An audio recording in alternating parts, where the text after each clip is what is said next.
Ghatal master plan, এটা নিয়ে তৃণমূল কংগ্রেস যে ঘাটালের মানুষকে বোকা বানাচ্ছে এবং সেই ঘাটাল মাস্টার প্ল্যান নিয়ে অভিষেক ব্যানার্জি কিভাবে বাংলার মানুষ, বিশেষ করে ঘাটালের, পশ্চিম মেদিনীপুরের ঘাটালের মানুষকে কিভাবে বোকা বানিয়েছে তার একটা ছোট্ট ক্লিপিংস আপনাদেরকে দেখাই।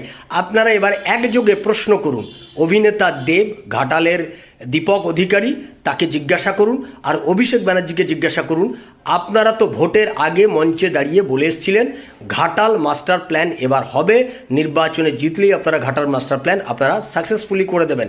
সেই ঘাটাল মাস্টার প্ল্যান এখন কোথায় গেল? সেটাও কি সারদার মতো ভ্যানিশ হয়ে গেল?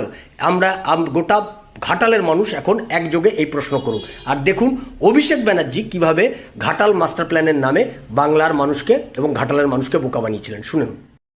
এই বছরে 31শে ডিসেম্বরের আগে আমার সরকার ঘাটাল মাস্টার প্ল্যান করবে।